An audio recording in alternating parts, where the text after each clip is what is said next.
Everyone, welcome back to SAT Math Question of the Day. Here we have our question. Please try it, pause it, and come back. And today, even though it's Friday, we're going to do Throwback Thursday at the end. Okay, here we go.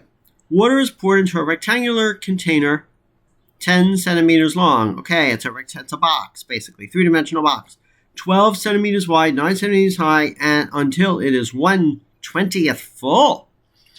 All this water is then poured into an empty cylindrical container with a circular base of radius 3. The height of the water in the cylindrical container is y over pi centimeters, where y is constant. What is the value of y? Okay, so this is a volume question. And when you pour the water in from the container to the cylinder, the volumes are conserved. The two volumes are the same, so we go English. Volume of the cylinder equals volume of the box. Now the box is only 1/20th full, though. Exactly. Now the SAT does give. No, it's the volume of. It's the volume. The volume that's common. Okay, in the box is 1/20th of the volume of the box they give you. Okay, volume in the and the cylinder you're talking about is the cylinder of the water. Yes. Okay. As that occupies the cylindrical box.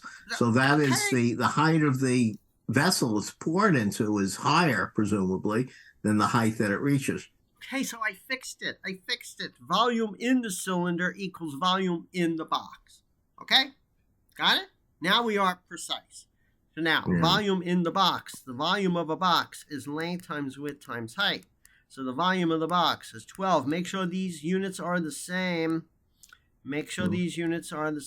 Oh, wait. Oh, and 10. I was looking for the 10, right? And you got 9 times. I did it out of order, but, but I'll do it right. 12 times 9 times 10 divided by 20. And please leave it that way. Don't multiply it out. Now, the volume of a cylinder, we need to know the equation for the volume, the formula for the volume of a cylinder. It's pi r squared h. So that's pi r is 3, so that's 9. Height, the height of the water, is y over pi. Like that, right? The height is y over pi. Pi r squared h.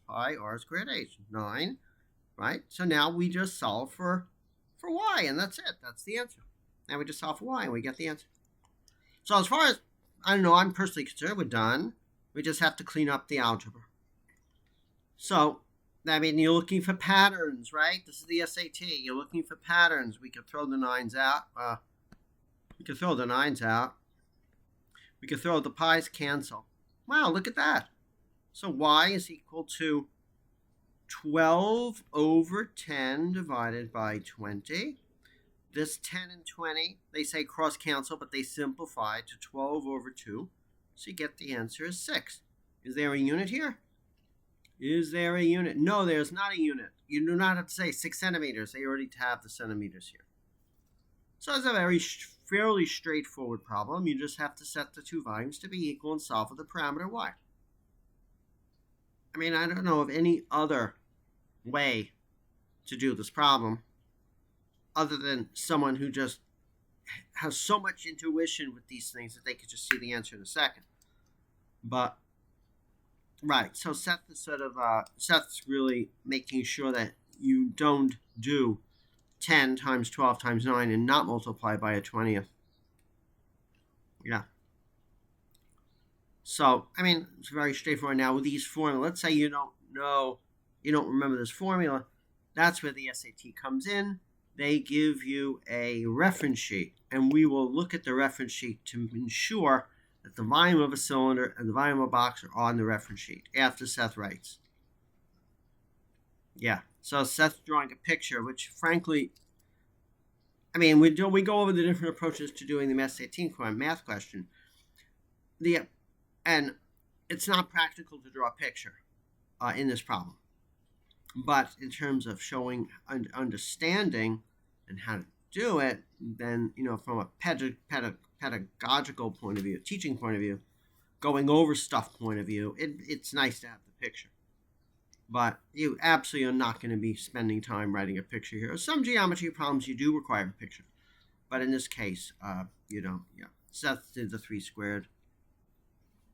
I wrote 9. Yep. So, Seth, any other, you did a lot of writing. That's very nice. You did pictures. It's very nice to have pictures. A notice, don't multiply anything until the end. Do you see? Please don't multiply anything until the end because you will find things cancel. It would have been a waste of everyone's time to multiply the 12 times the 9 times the 10 to get whatever number that is and have it over 20 because, but again, you do have a calculator, so you could do that. But we strongly suggest you don't do that. Seth, you're being awfully quiet, but you're writing a lot of stuff. Okay. So, yeah, Seth wrote it all out in brutal detail. Any other things to say? You're being awfully quiet. Well, there's excess noise in my house. Our picture is worth 1,000 words today. Got it. Yeah. So you have 1/20th of a box, and it's only a partial height of a cylinder. Okay, should we see if 6 works? You want to check? Maybe we should double check very quickly the math, solving it. But it looks right. I mean, 120 divided 120. Wait, what's wrong here? 100 and I checked it in my head. I looked at the formula. Is 6? Yeah. It's okay. 6. What I did was check. I checked what I wrote, and what I did was cancel the pies. Of course. Cancel the 9 against the 3 squared. Right. Realize that a 20th of 10 is a half. Right. And I took half of 12 to get 6. Right. And I compare it to your, yes. So that's good. So we all agree. Let's clear the drawing first, and let's check the a reference sheet to see what they give. So this is what they give. They do give the volume of a box at the bottom left there, and they do give the volume of the cylinder, which is right next to the volume of the box. So they even give you the formulas on the SAT. So that's good. So we put a 6 here, and we see, okay, that's good. You onward. I thought it said we own it. Okay, misreading there. Okay, 5 steps, not that bad. So the volume of the water. Come on, they wrote it, they calculated it out. No. Don't even start that way. Wait. Start the problem from the back. Please start the problem from the back where you write volume equals volume, cylinder, box, and Seth says in cylinder, in box. This is where you start. Please, you start with the answer. Oh, God. No, it upsets me so much when they do that stuff. No, you start with this statement, and then you figure out what each of them are. Right? Right, Seth? Do you agree? Right. Yeah, you start with the answer. You start backwards in this problem. Anyway, so all this water's fine. So then they figure out what the volume of the... they don't even write the formulas down. Oh, my goodness. And then they solve. Yeah. Well, they give the volume, they give the formula here. Oh, that's true. They don't give you the formula. What are the 3 values for the... And then they get h over... Then they actually get a height? Oh, my... Whoa, please, no. What are you doing? Then they get h, and then they... Oh, such a waste of time.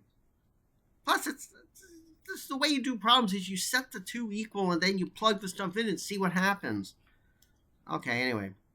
I don't know. I get upset with this. Seth usually gets upset with the answers. This is my turn. Okay, so today is throwback. Today is Friday, but we didn't meet yesterday. And yesterday was Thursday, so we're going to do the Throwback Thursday question today. Throwback Thursday, we go back to a math SAT from maybe 20, 30 years ago, and we got a feeling for what the SAT was like back then before they were so into testing what you learn in school. It was more of a test about intelligence and other things. So let us look at that. Let's go back to a Throwback Thursday question. from this book is probably from the 1980s. So here we go. There. Nope, not that. Sorry. Whoa. Wait a second. There it is. There it is. There it is. Okay, Throwback Thursday is here. This is our Throwback Thursday question of the day. We're doing it on Friday now. If the perimeter of a rectangular garden plot is 80 meters, and I'll do zoom also. So I'll annotate and zoom also. Okay. If the yuck. Wait a second. What is that yuck there? That yuck was okay. If the perimeter of a rectangular garden plot is 80 meters, which of the following could be the length of one of its sides? You don't see a question like this on the modern SAT, post 2016 SAT, do you? Okay, so what do you got? Oh, wow, the zoom is so annoying. Okay. 80. That means this side's 80, right? Yeah. So I don't know quite. Oh, which of the following could be the length of one of the sides? So that means okay, get rid of your 80. It's very misleading. Wait. That's wrong. Something is wrong. If the perimeter, so this is x and y. So 2x plus 2y has to equal 80, which means x plus y has to equal 40. Right? X plus y has to equal 40. Okay. So. Well, what the point of this question is that it's a real garden plot. Yeah, right. Which means it has it has positive non-zero area. Right. So x plus y plus b greater than 4 must be equal to 40, but x has to be greater than 0, and y has to be greater than 0. Right. Right? Right. Oh, so then look, if x plus y has to equal 40, then you have x, that means one of the sides can't be 50. Am I reading that right? Okay, let's look at here's how I think of it. 50, okay, right? Let me explain it in terms of here we go. Perimeter means that if you start here, when you walk all the way around the garden, right, measuring the fence, you get 80 meters. Got it. Okay. Now, suppose one of the sides is, the possibilities, 30, 40, or 50. Right. Okay. If it's 50,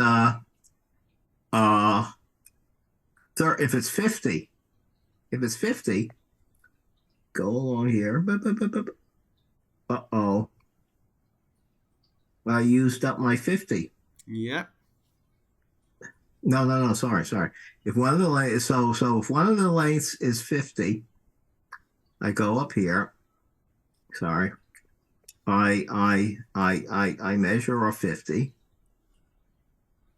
Right? Yep. And then I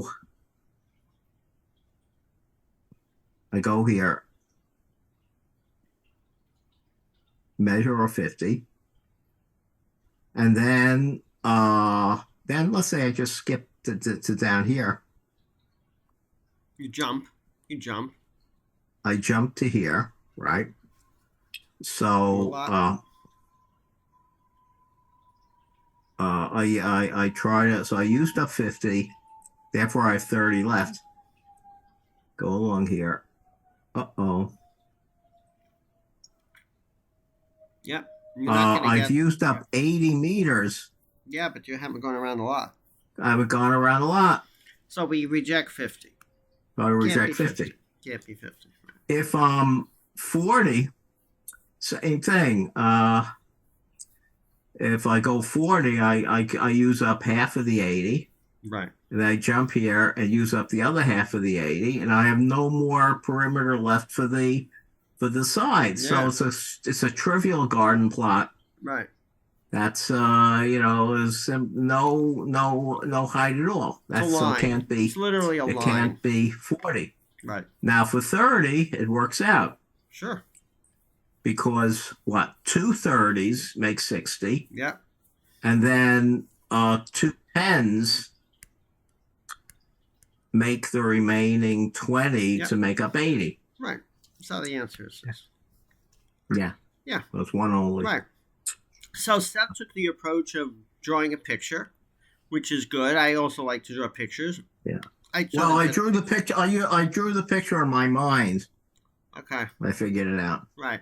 But you definitely. I imagined, you walking. definitely took the graphical approach here. I just for some reason I went for the algebraic approach, where I just wrote X and Y just to see what happens. Did I know how to do this problem initially? No. Then you can simplify, get X plus Y is 40. Then you look and see what makes sense. I mean, if X plus Y has to equal 40, then X and Y are both positive, then X and Y, you can't have one side be 40 because that doesn't leave any space for the other side, and 50 blows everything off. So that's the algebraic approach. That's the geometric approach. Yeah. So you got two different approaches. There's probably another way or two to do it. So this wasn't that bad. It looked a little intimidating at first, but and you don't normally get they don't normally ask questions like this anymore. I don't even think we should not be confident, but okay, we'll do good modeling. We really don't even have to check the answer in the book here, but we will anyway, just to because we really try to do good modeling here, and that's the right thing to do. Yeah. Percent of students who answered this question correctly. Oh, this must have been a real SAT. They tell you percent of students who answered this question correctly. 70% of the people answered this question correctly. So, I'll do. Wow, look at that. Question 18, only 26% of the people answered that one correctly. Oh, my goodness. Okay, so maybe we'll do that one next week. Will we do that one next week? We'll do that one next week, yeah. Oh, good. Yeah, we'll do that one next week. Yeah, that's right. That's what we'll do. But that question could not be a question. That question could still be a question similar to what they would give now. So it has to be both a hard question and a question you wouldn't see on the modern SAT. So we'll see. Okay, everyone. So who are we? Yes, Joel. I have a PhD in mechanical engineering, and Seth, my brother, has a PhD in mathematics from MIT. He's a professor emeritus at SUNY Albany. He's retired now in computer science, and we're here to offer different approaches on how to do math SAT questions, to see the questions from different lenses. Very often a question is done on the SAT differently from how you would do it in class. Like Seth drew the picture there and filled it all in. You would do that on the SAT, probably not. And we also offer approaches to studying for the math SAT, which we highly encourage you to go to the Khan Academy website and search the two classes they offer, the courses they offer, where they give you hundreds of questions to practice on. They're sanctioned by the Math SAT people, College Board. And then, of course, when you're done and you're ready, then practice with the real SAT questions, real old SAT tests that the College Board provides. Okay. And then please dislike, give us comments on our videos. And if you have any SAT math questions, please email them to us at satmathquestionoftheday@gmail.com. And that's our boilerplate. So that's it. That's it. That's it. So everyone, have a great day. Hope you got something out of these videos, today's video, and the two questions on this video. And we hope to see you next week. Take care, everyone.